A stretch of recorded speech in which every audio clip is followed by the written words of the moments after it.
Dari manusia ada sampai sekarang semuanya diurus. Jangankan ibu yang pada nurut, di luar sana ada nggak yang detik ini lagi maksiat? Ada. Ada nggak yang menyembah berhala? Ada. Tapi mereka tetap dapat rezeki nggak? Dari siapa? Terus mereka yang udah segitu ngaconya nggak nurut aja masih dikasih rezeki. Ibu udah bela-belain hari ini bisa pergi kemana aja, tapi malah datang ke majelis ilmu. Allah malah jadi pelit gitu ke ibu yang udah nurut.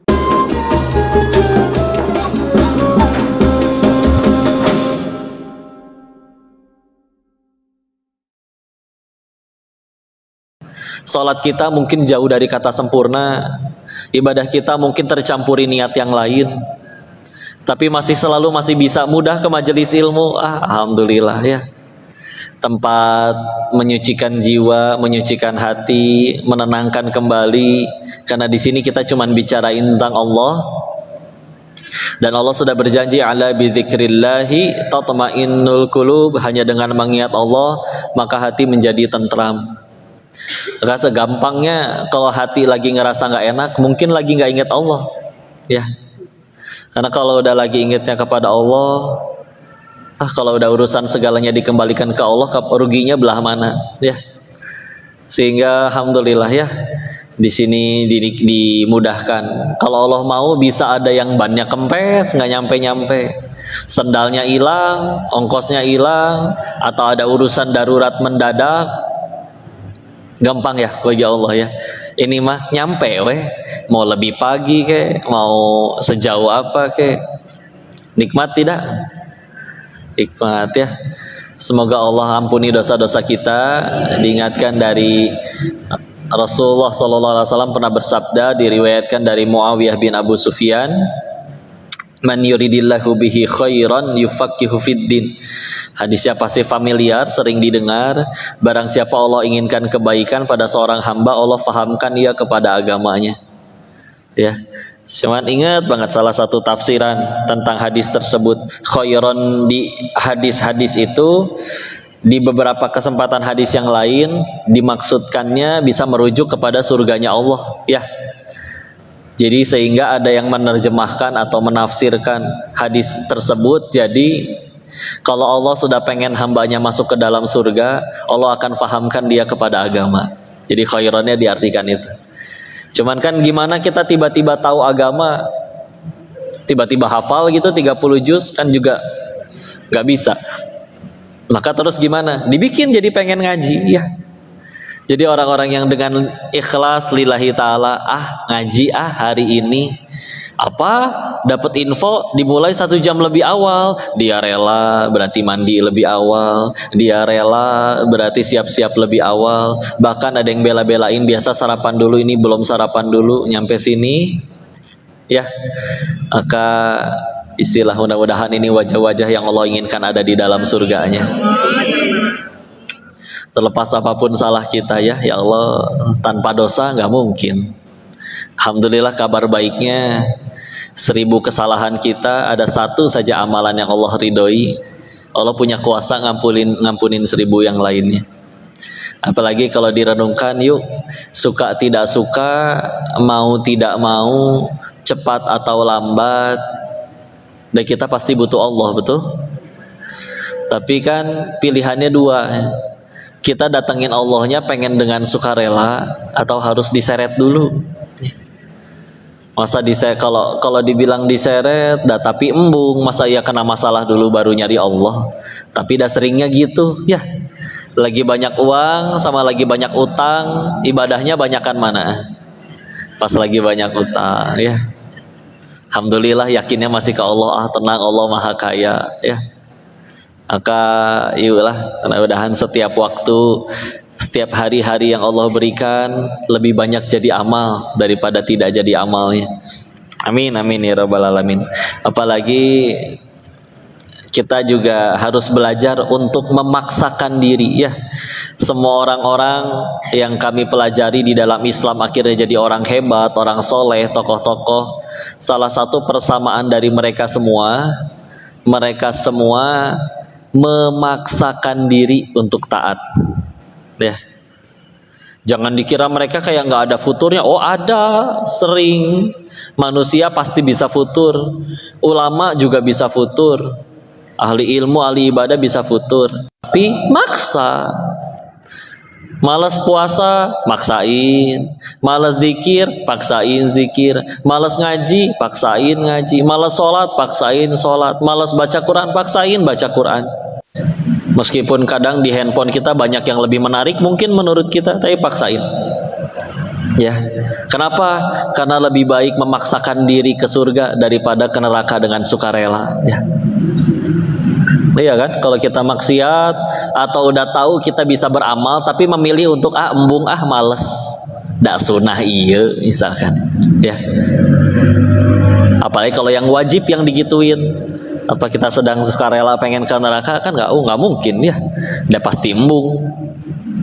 Ada riwayat ini seingat saya nasihat dari Amr bin Al-As radhiyallahu anhu, sahabat Nabi, di kitab Az-Zuhudnya Imam Ahmad. Kalau beliau bilang yang artinya seperti ini, kalau manusia itu tahu hakikatnya neraka itu seperti apa, dikasih lihat gitu, apalagi naudzubillah disuruh nyicipin sebentar aja, niscaya dia akan berteriak sampai urat di lehernya terputus. Ibu pernah nggak mungkin ketakutan yang ya apapun ya, kejebak di lift mungkin, atau di tempat gelap sendirian tahu-tahu didatengin orang jahat, kan teriak sejadi-jadinya. Atau ngelihat suatu yang mengerikan di depan mata, misalkan ngelihat naudzubillah ada yang kecelakaan depan mata atau gimana, ngejerit sejerit-jeritnya, betul itu.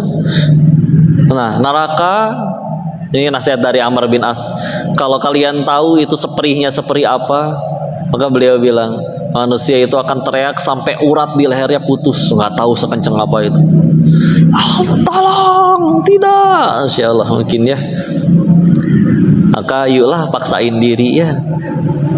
Semaksa-maksanya diri sholat, wudhu, aduh dingin wudhunya, sok atuh andukan, meskipun bagusnya jangan andukan, dibiarin netes aja sampai kering, karena setiap tetesannya jatuh itu dosa.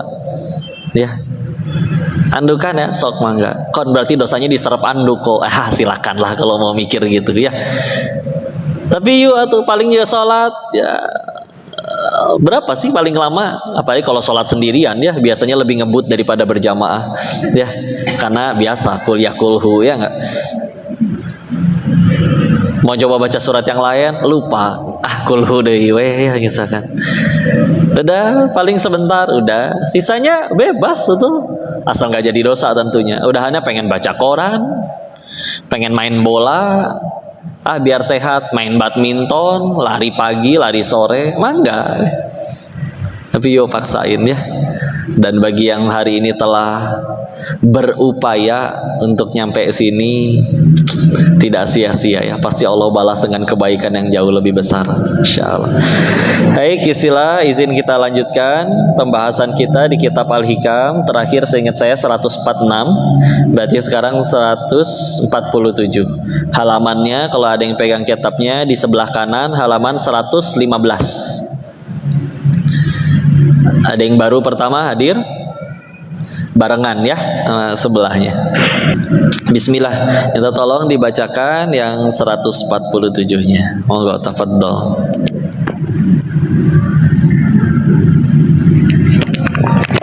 Belum ya, kendarinya nanti siang. Andaikan nur keyakinan itu telah menerangkan hatimu, niscaya engkau dapat melihat ke akhirat itu lebih dekat kepadamu sebelum engkau melangkahkan kaki ke depannya. Juga niscaya engkau akan dapat melihat segala kecantikan dunia ini telah diliputi kesuruhan, kerusakan yang bakal menghinggapinya. Terima kasih. Mari kita baca ya. Qala musannif, qala Syekh Ibnu Taimiyah Sakandari fi Kitabil Hikam, law asyraqa laka nurul yakini la ra'aital akhirah aqraba ilaika min an tarhala ilaiha wa la ra'aita mahasinad dunya qad dhaharat kisfatul fana'i 'alaiha. andaikan nur keyakinan, cahaya keyakinan itu telah menerangi hatimu, keyakinan kepada Allah, janji-janjinya, nikmatnya, memiliki iman, ya. Kalau itu sudah menerangi hatimu, niscaya engkau dapat melihat akhirat itu lebih dekat kepadamu sebelum engkau melangkahkan kaki kepadanya. Kita kalau sesuatu agak jauh, asa kurang kelihatan ya, maka kan maju dulu kan beberapa langkah, baru oh itu ya. Maka ini dia, lihat, sebelum engkau ngelangkah juga, kalau memang cahaya keyakinan itu telah menerangi hatimu, maka kita oh kelihatan ini akhirat ya. Sehingga akhirnya lihat, segala kecantikan dunia ini sebaliknya diliputi kesuraman, kerusakan yang bakal menghigapinya. Maksudnya jadi nggak akan selamanya gitu ya. Cantik, apakah selamanya cantik? Enggak, dimakan usia. Keriput tidak bisa berbohong, betul Bu? Ya, mau dipakein solasiban kayak gimana tetap aja ya. Tidak bisa berbohong ya. Sehingga akhirnya apa-apa tuh yang dilihat tuh, ada orang dia nggak bisa baca Quran padahal umur segitu, nyambung. Oh, ladang amal nih, bisa jadi ladang amal pahala ngajarin. Sebagian orang bahkan mikirnya, ih apa sih, risih nih, pasti kenal sama orang kayak gini nih, pasti ngeribetin melulu nantinya. Bagi orang-orang yang di hatinya istilah, ngelihat apa ke? Akhirat ya. Ada yang bikin marah di jalan, nyetirnya ugal-ugalan, kita lagi diam di lampu merah malah disenggol. Punya hak memang untuk marah, tapi bismillah, siapa tahu ada dosa saya yang belum bisa dihapus, amalan saya segitu-gitunya, gara-gara ini mungkin ini penghapusnya. Wah, berarti gara-gara ini bisa jadi tambah dekat ke surganya Allah. Jadi memilih, ya udah deh, nggak jadi marah ya. Segera ketika akhirnya orang itu udah makin benar-benar benar-benar Allah di hatinya, makin jarang ngambek, makin jarang marah. Bukan berarti nggak punya hak untuk marah, bukan berarti emosinya mati, bukan. Tetap bisa marah, tapi kapan marahnya? Kalau Allah dan Rasulnya dihina, baru dia ngambek. Dirinya dihina, dah sadar diriku lebih banyak hinanya daripada baiknya. Tapi dia orang baik kok, ya begitulah orang soleh kan. Merasa salah itu soleh, merasa soleh itu salah. Karena dia tahu betul, saya kalau udah berbuat baik, yakin gitu udah keterima sama Allah? Belum tentu. Giliran bikin maksiat, dia tahu malaikat gak mungkin ketiduran. Makanya dia segera tobat. Jadi sibuknya fokusnya ke situ aja. Ada orang bilang ini kitab tuh kitab tasawuf gitu ya. Dan salah satu tujuan belajar tasawuf yang saya dapat dari guru saya itu adalah justru untuk makin kenal kekurangan diri. Kalau misalkan malah pandainya nyari kekurangan orang, ibadahnya masih gitu, ininya masih begitu. Udah kita meninggal nggak ditanya kelakuan orang, betul? Ditanya kelakuan masing-masing. Jadi makin ngaji apapun terutama, tapi terutama ya yang tazkiyatun nafs, menyucikan jiwa, belajar tentang kitab seperti ini, maka ya harus semakin kenal sama kekurangan diri. Jadi sibuk terus menerus sama ya kurangnya diri aja, karena kita meninggal gak ditanya kurangnya orang. Kamu tetangganya jarang sholat tuh, kamu ikut dihukum ya? Enggak atuh ya. Apalagi kita ngingetin udah, nasehatin udah, ngedoain udah. Jadi dia tahu yang mengancam adalah kekurangannya, maka dia perbaiki terus. Yang bisa menyelamatkannya adalah amal soleh dan kebaikannya, makanya dia perbanyak terus. Nggak mau sibuk aja sama yang lain udah. Oh berarti nggak mau ngurusin orang lain, ngurusin tapi yang jadi kebaikan. Oh dia kesulitan, ya udah saya bantu. Yang lain nggak mau bantu, kok dia bantu. Kalau Allah udah pengen gerakin hatinya, bisa nanya tuh dia, saya perasaan jahat deh ke kamu, tapi teman-teman saya aja nggak nolongin saya, malah kamu yang nolong, padahal saya pernah jahatin kamu. Jawab, bukan sayanya yang baik, ini mah Allah dan Islamnya. Oh gitu ya Islam teh. Dakwah itu luar biasa, lancep ya. Sehingga lihat ya, ngelihat segala-galanya, udahlah yang kekal aja, yang lebih kekal aja. Ibu misalkan gini Bu ya, langganan apa misalkan, langganan apa sih yang masih sering langganan, beli koran, internet tuh lah ya, internet ya, internet di rumah. Kalau bulanan 500.000 misal, tapi kalau tahunan 1 juta. 500.000 sama 1 juta, banyakan mana? 1 juta, tapi sok lebih untung mana? Bayar bulanan atau tahunan? Iya. 500.000 doang nih kok. Nah, tapi sabulan. Itu 1 juta memang lebih mahal sih, tapi 12 bulan. Nah, kita di situ aja kita bisa mikir kan, wah ini kita nikmatinnya cuma sebulan, yang itu nikmatinnya setahun. Nah, kalau kita bicaranya dikaitin sama yang ini, kita ngejar dunia, nikmatinnya pas masih hidup doang, nggak tahu kapan udahannya, bisa jadi besok udah-udahan hidupnya. Tapi kalau misalkan kita mikirnya, wah akhirat nih kekal, coba kapan udahannya? Malah justru sesegera setelah kita wafat langsung itu kehidupan yang kekal tersebut di sana. Ya, karena kan pilihannya kan, di dunia mah bahagia nggak mungkin selamanya, betul? Ada yang seumur hidup bahagia terus? Enggak. Sama, menderita juga nggak mungkin selamanya. Tidak ada yang seumur hidup menderita terus hidupnya. Kalau di sini semuanya serba sementara. Tetapi kalau nanti di alam setelah kematian, pilih nikmatnya yang abadi atau siksanya yang abadi. Ya. Nah, pilih nikmatnya tentu kan. Makanya ya Allah itu berondong naksir aku misalkan, ngajak aku maksiat lagi, wah kapan lagi misalkan. Terus tapi dia ternyata kalau saya iyahin mohon maaf ya, enaknya cuma pas di dunia aja. Lagian punten pisan, perbuatan seperti punten, seperti perzinahan itu kan punten ya, enaknya paling berapa menit.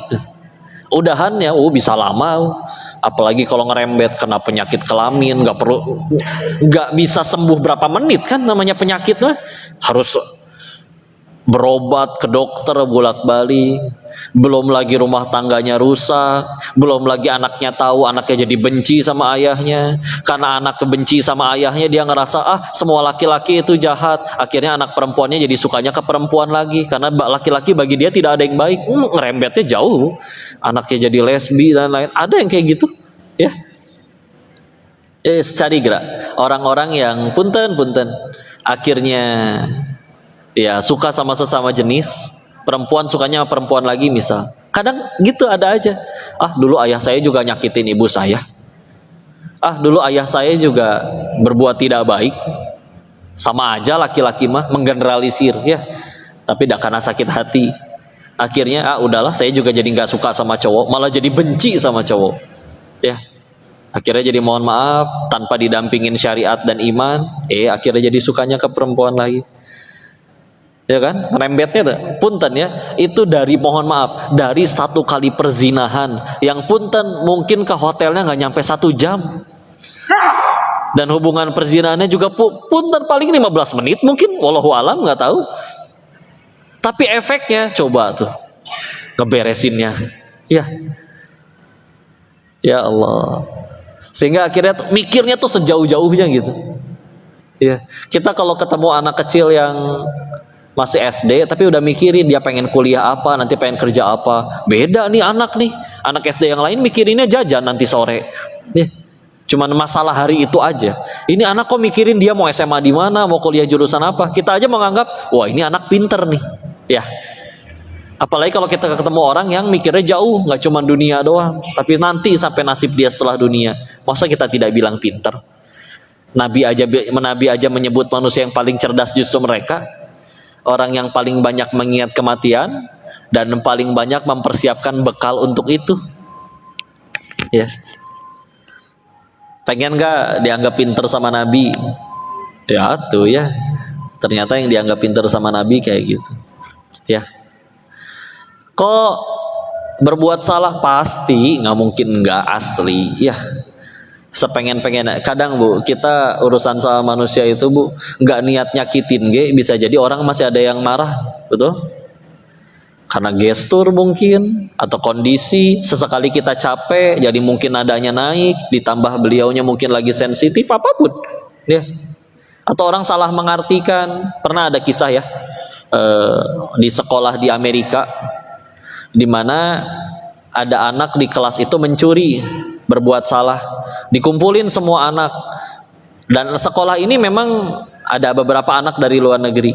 Maka ada anak dari Asia yang nunduk terus, nggak berani ngelihat ke gurunya, sedangkan anak-anak yang lain berani melototin gurunya gitu. Maka si gurunya berpendapat, pasti kamu yang nyuri. Kenapa? Begitu ditanya sama orang tua yang lain, karena dia nggak berani natap mata saya. Tapi dah punten, ternyata di kebiasaan di Asia itu memang ada cara ngehormatin orang yang lebih sepuh itu, nggak berani ngeliatin matanya, nunduk. Punten ya, di hadis-hadis tentang sifat fisik Nabi itu diriwayatkannya dari kebanyakan dari anak muda, dari sahabat Nabi yang muda, Anas bin Malik, yang udah ikut Nabi dari masih belum akil balik, masih kecil ya. Sedangkan nggak ada, bahkan amat sangat sedikit yang bentuk fisik Nabi diriwayatkannya dari sahabat yang sepuh-sepuh. Karena mereka nggak berani natap Nabi itu, nunduk, merasa sopan, nggak berani melototin, diliatin matanya gitu. Jadi dengan auranya Nabi, jadi kalau ngelihat Nabi itu udah nunduk, menundukkan badan, menghormati, ya.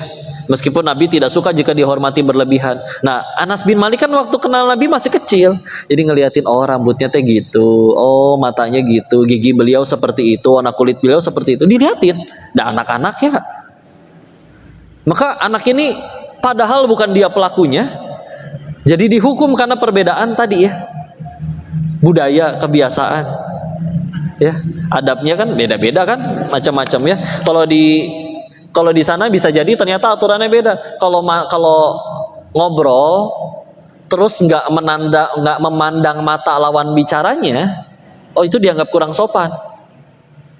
Tapi dah punten, misalkan dia seorang laki-laki soleh, pembicaraannya entah bisnis, entah diundang wawancara apa, yang wawancara perempuan udah nggak berhijab, sok pasti nunduk.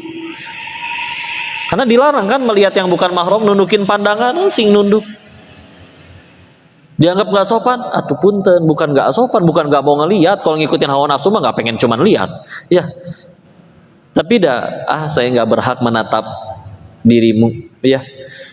Maka ya udah kayak gitu ya. Karena sekali lagi ya, andaikan nur keyakinan itu telah menerangi hatimu, udah tambah yakin nih, ya.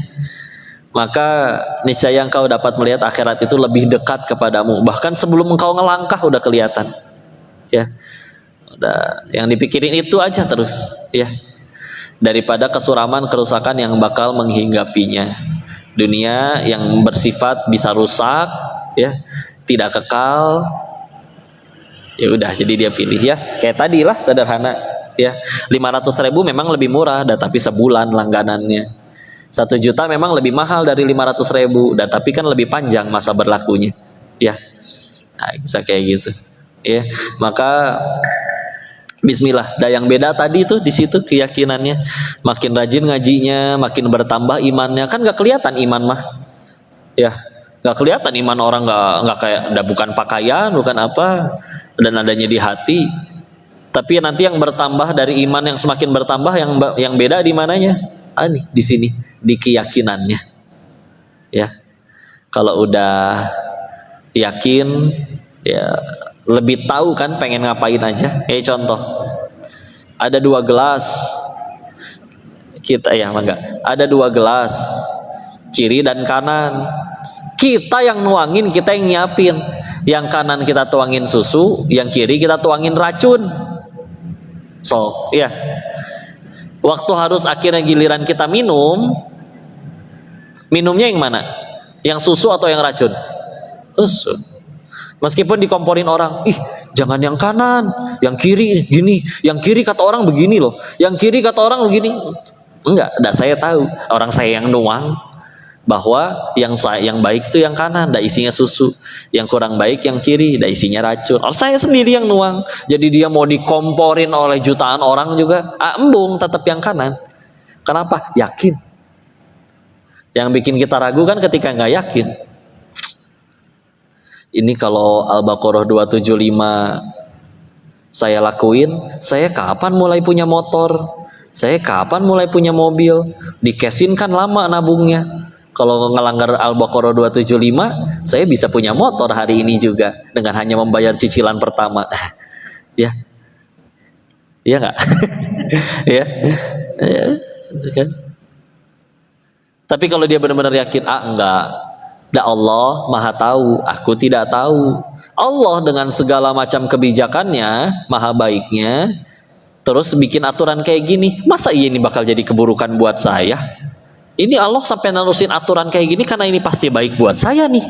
Nggak mungkin enggak, yakin. Karena Allah nggak pernah jahat, Allah nggak pernah zolim.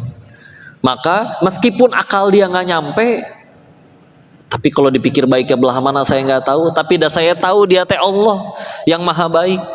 Kalau saya turutin pasti saya yang beruntung. Udah deh, udah. Meskipun saya nggak tahu, yang penting udah. Yang penting nurut. Ya. Sama kan, misalkan ibu punya orang yang benar-benar dipercaya banget. Sepanjang ibu kenal puluhan tahun dia nggak pernah dusta. Datang 10 saksi dari suatu kasus.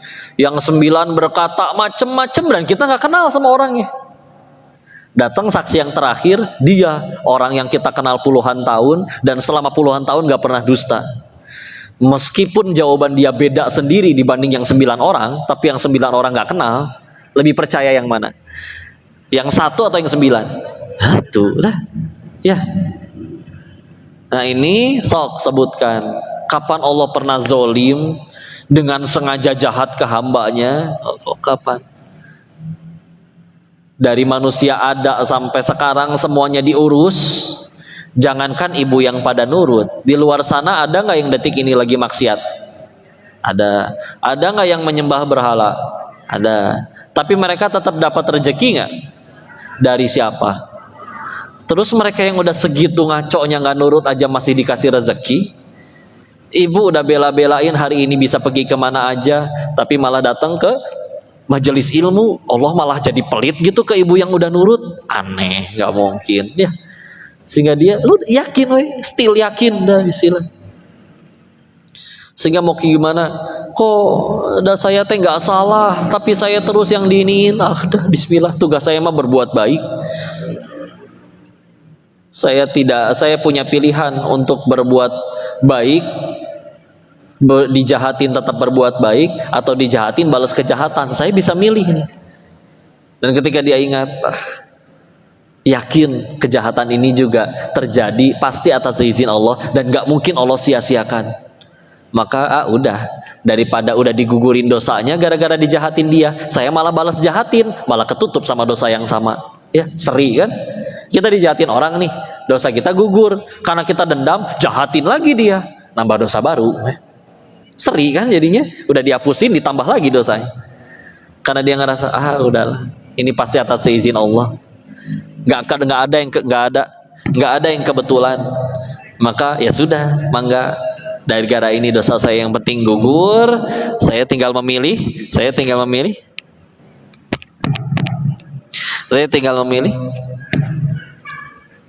Agak habis baterainya kali ya. Nah, tukar. Ada?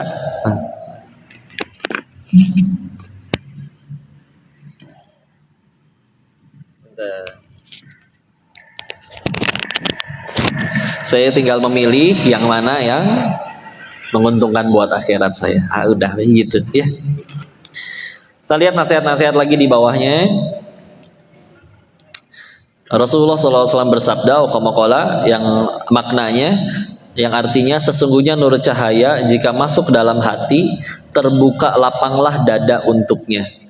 Ketika Nabi SAW ditanya, ya Rasulullah, apakah yang demikian itu ada tandanya?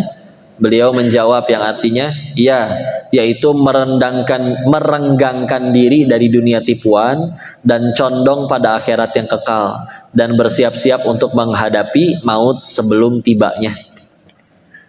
Ya, nah, cirinya ternyata ditanya orang yang udah yakin itu ada nggak cirinya? Wahai Nabi, ada. Ya, dia merenggangkan jaraknya dengan dunia dan mendekatkan atau condong pada akhirat. Ya, ya kan memang tanda-tanda hati yang benar-benar hidup ya. Salah satu cirinya kan bersegera mungkin dalam beramal. Dan juga kalau maksiat ringan aja buat ninggalin. Kadang ada orang pengen ninggalin maksiat, aduh berat loh. Aduh ini sekretaris muda di kantor naksir. Ih, gimana ini ya? Yang di rumah udah ya misalkan ya usianya tidak bisa berbohong misalkan ya. Tapi kapan lagi mumpung dia naksir gitu ya. Tapi dia tahu enggak ringan ninggalinnya. Kan bagi sebagian orang berat. Aduh, kapan lagi? Ya enggak? Lagi enggak ada orang lihat ada duit lah 1 miliar kesegepok di meja ya. Bergepok-gepok di meja. Gak ada yang lihat nih. Dititipin, enggak ada CCTV, bilang aja hilang jatuh di jalan atau kurirnya tadi mungkin yang ngilangin. Masa ngambil selembar 2 lembar ketahuan? Enggak ketahuan kali, misalkan. Ya. Terus dia tahu, Allah tahu, nggak mungkin nggak ada balasannya. Terus ringan, embung bukan hak saya. Ya itu. Kalau ke amal dia ringan, bersegera mungkin. Kalau ke dosa sama ringan buat ninggalinnya. Karena ada orang-orang yang ninggalin dosa tuh masih berat tuh. Ya. Ya itu dia tanda bersihnya hati ya. Kayak itu dia. Dan kalau udah kayak gitu nambah kan keyakinan. Kan kadang yang beda cuma di keyakinannya. Ya, ingat waktu Nabi Ibrahim alaihissalam harus masuk ke api, beliau yakin tidak apinya panas? Beliau tahu tidak apinya panas? Tahu. Tapi beliau daripada yakin api itu panas, beliau lebih yakin tentang 3 hal. Ingat? 1, kalau kata Allah saya harus mati, nggak usah pakai api juga mati tanpa ada apapun. 1. 2, kalau kata Allah saya nggak boleh mati, mau api, mau gunung meletus, mau gempa bumi, mau tsunami, meteor jatuh, kata Allah nggak mati. Ketiga, kalau saya udah lakuin ini untuk Allah, tetap mati, maka yakin pasti Allah balas dengan kebaikan yang lebih besar. Jadi beliau lebih yakin tentang 3 hal tadi daripada yakin api itu panas. Bedanya di yakinnya doang kan. Sehingga bismillah, hasbunallah wa ni'mal wakil, ni'mal maula wa ni'man nasir. Allah jadikan api dingin untuk beliau. Apalagi maling rakyat di negeri ini, duit udah banyak, tapi mungkin tidak cukup yakin bahwa Allah itu menjamin rezeki tiap hambanya. Makanya, wah nggak bisa nih, pasti kurang nih, nyolong lagi ya. Padahal kalau buat hidup mah 10.000 masih bisa kenyang di Bogor ya. Di Jakarta juga ya masih ada 15.000 masih bisa kenyang ya, nasi bungkus ya. Tapi nggak bisa ya, 15.000 kali 3 45.000, anggaplah 50.000 dikali 30 hari berarti 1,5 juta cukup tuh buat hidup doang mah ya. Tapi udah nggak bisa, gimana nih, udah terlampau cinta juga dan ngerasa aduh Allah cukupin rezeki atau enggak, apalagi dia menjebakkan dirinya pada lingkaran setan ya nyebutnya. Udah pengen berhenti korupsinya, tapi udah kepala ngambil cicilan Mercy, udah kepala ngambil cicilan lemper Gini, ya, udah kepala ngambil beliin apartemen buat sekretaris muda saya, tuh kan repot, ya. Kalau nggak korupsi lagi mana kebayar ini semua? Dibikin terus aja pada lingkaran setan itu, ya. Nah, alhamdulillah. Padahal kalau bicaranya tadi buat hidup murah bu, buat hidup mah asli. Murah banget buat hidup di Indonesia. Bismillah. Ya. Apalagi suami pelit kepada istrinya, mungkin tidak cukup yakin bahwa kalau ngasih ke istri Allah akan kasih lebih besar. Mau direkam nggak buat dikasih lihat ke si bapak? Insyaallah beneran. Ya sok lah tuh ya. Iya suami Yang pelit ke istrinya mungkin cuma tidak yakin pada Allah, kalau ngasih ke istri Allah akan balas dengan kebaikan yang lebih besar. Cukup. Insya Allah ya. Insya Allah suami kalian mah soleh-soleh atulah ya. Insya Allah. Ya gitu kan. Kan ya tadi asli buat hidup mah murah, buat sekedar hidup mah sok gerak lihat ya. Ini latihan bicara tentang waro, karena orang-orang yang udah kayak gini Bu, orang yang udah segininya iman masuk ke dalam hatinya, salah satu cirinya juga memang pasti makin waro. Waro tuh hati-hati ya, gak berani ngambil yang bukan haknya. Misalkan di kantor ada printer, terus dia ngeprint, di rumah istri mau jualan cilok, ngeprint gitu ya. Dia nggak akan berani. Kenapa? Karena saya tahu atasan saya beli printer, tinta dan kertasnya untuk urusan kantor. Terus saya nggak izin pakai untuk urusan pribadi, nggak mau, takut hisap. Beneran Bu, jangan dikira nggak akan dihisap itu. Kecuali izin, Pak, saya ada keperluan pribadi bukan kantor, boleh nggak ngeprint selembar aja? Kalau diboleh ya halal baginya. Tapi coba kalau enggak, ya. Banyak stok pulpen di kantor, bawa pulang buat di rumah ya, buat kalau pengen nulis-nulis catatan ya, cabai setengah kilo ya, garam berapa kilo ya, gitu ya. Nggak berani itu gitu juga. Waro ya. Ada kitab adab namanya Tazkiratus Sami wal Mutakallim kalau belajar ilmu hadis dari Imam Ibnu Jamaah. Di situ ada nasihat untuk memilih guru. Guru terbaik menurut beliau guru yang seperti apa? Sok apa coba? Kita kan kadang kalau milih guru yang mana nih? Oh yang paling viral misal, atau oh yang paling banyak hafalannya, oh atau yang paling banyak kitabnya, macam-macam kan? Tapi di kitab itu dipilihnya apa coba? Guru yang paling baik adalah yang paling waro, katanya. Yang paling hati-hati, yang itu benar-benar gak berani untuk sesuatu yang tidak haknya. Sehingga orang udah waro kan bicara juga pasti hati-hati. Ini saya ngomong kayak gini beneran untuk dakwah, apa nanti saya pengen dipuji bahwa saya ini tahu ilmunya, luas ilmunya. Mikir banget tuh. Ini saya ngomong kayak gini kebenaran atau pembenaran? Ini saya ngomong kayak gini karena memang saya lagi emosi atau memang ini kebenaran? Ini saya ngomong kayak gini Allah suka atau saya yang suka? Mikir berkali-kali. Jadi nggak akan berani ngucap yang gimana-gimana. Sehingga kalau udah benar-benar hatinya setulus itu, ilmu kan lebih mudah nyampe. Hati hanya bisa disentuh dengan hati. Ya, itu luar biasa. Ngamalin waro, ya. Mau coba nggak ngamalin waro? Di hati, ya. Contoh ya, ibu, karya wisata yuk nginep semingguan, nggak bawa odol. Di kamar mandi ada yang naruh odol, udah gede, pakai satu porsi buat diri sendiri nggak akan ketahuan kali, ya. Udah odolnya gede, misal, ya.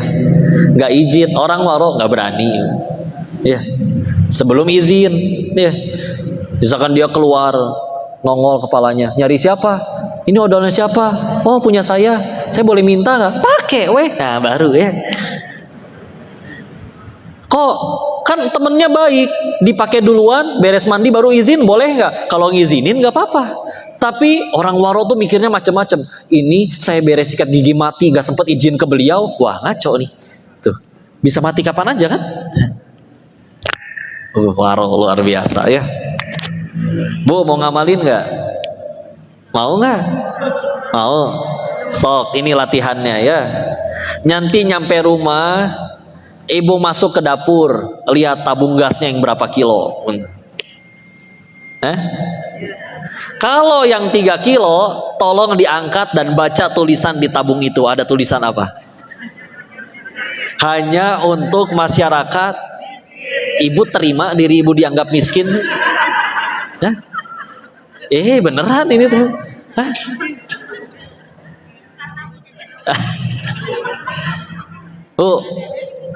Ibu ketemu tetangga dianggap miskin, dia mah sakit hati nggak Bu? Tuh ya. Tapi ibu pakai barang yang hanya untuk masyarakat miskin. Punten Bu. Pikiran waronya kan kayak gini Bu ya. Mikirnya kayak gini. Itu kenapa sih bisa murah yang 3 kilo? Karena disubsidi. Jadi sebetulnya harganya nggak segitu, tapi disubsidi pakai uang rakyat. Pajak TK kumpul misalkan nih uang rakyat, lalu untuk kebantu masyarakat yang kurang mampu, sok harganya dari sana berapa, dibayarin dulu sebagiannya, makanya harganya bisa semurah itu, betul? Maka yang nerapin peraturannya di tempat kita tinggal kan punya peruntukan dong, berarti yang boleh pakai ini siapa? Nah, terus ya udah mari kita kembalikan ya kepada aturannya. Saya coba cari-cari peraturan di Indonesia, baik dari kayak perundang-undangannya kayak gitu. Ternyata menurut definisi negara, masyarakat miskin itu adalah yang penghasilannya di bawah 1.500.000 sebulan. Jadi kalau penghasilan ibu sebulan 1.550.000, ibu belum termasuk masyarakat miskin, ya. Sok coba, ya. Bismillah, ganti dengan niat apa? Ya Allah, aku takut. Karena kan itu kan sebetulnya ada peruntukannya kan untuk siapa aja. Terus kita beli, gara-gara kita beli padahal kita tidak berhak beli, terus ada masyarakat yang harusnya berhak beli kehabisan gara-gara udah diborong kita, tanggung jawab di hadapan Allah. Asli, ya. Kan doa orang terzolimi, betul? Ih, gak main-main ini Bu, beneran, ganti. Yang 12 kilo yang berapa? Ya nggak disubsidi, bismillah. Ya, kok lebih mahal? Bismillah ya Allah, saya rela keluar uang lebih banyak demi menjaga diriku aman hisab di pengadilanmu. Oh, amal soleh itu juga. Kalau nggak karena iman nggak mungkin loh. Betul? Saya pas ngeliat ada tulisan hanya untuk masyarakat miskin. Langsung browsing dulu kan, emang harga yang 12 kilo berapa? ya enggak ya, waduh ya 260 Bu sekarang. Oh ajib ya. Beli baru apa refill itu, apa ganti? Refill ya. Oh masya Allah ya, masya Allah ya. Silahkan ya. So, ini ada di online juga ada 3.200 orang, 3.200 orang ganti tabung gas ya hari ini juga ya. Bismillah ya. Bismillah ya. Udah benar Bu, hati-hati Bu. Tahu nggak? Umar bin Khattab radhiyallahu anhu waktu zaman kepemimpinannya pernah mengucap kayak gini, yang kalau kita terjemahin, jika ada keledai terpeleset entah di daerah mana selagi itu masih daerah Islam, maka aku pemimpinnya akan dimintai pertanggungjawaban sama Allah. Segitu teh permasalahan keledai kapleset entah di pelosok bumi belah mana, tapi karena beliau jadi pemimpin kan dimintai pertanggungjawaban. Nah ini mah jelas-jelas kan tertulis itu ada peruntukannya untuk siapa, terus kita ambil padahal kita tidak berhak untuk itu. Apakah tidak ada pertanggungjawabannya? Ayo sok belajar waro. Tuh, itu dulu satu PR-nya ya. Karena kalau enggak belajar waro yang lain macam-macam ya. Kenapa?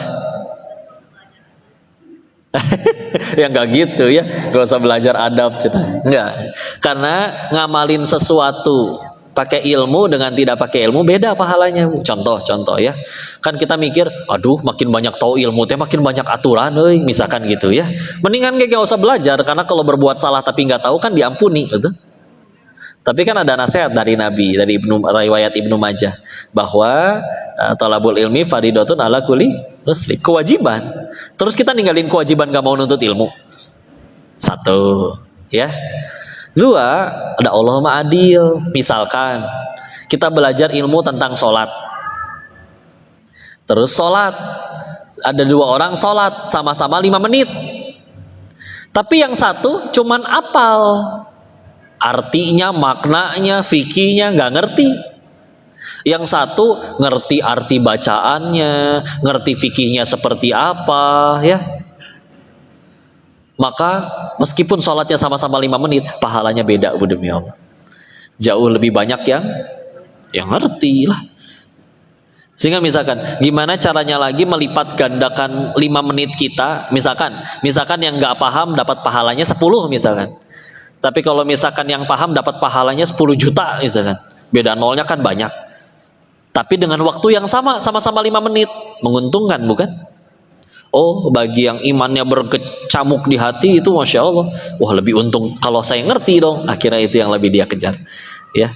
Jadi ya istilah ya kudu diamal. Dan sekali lagi setelah tahu ilmunya juga kan kapan jadi kebaikan? Kalau diamal, betul?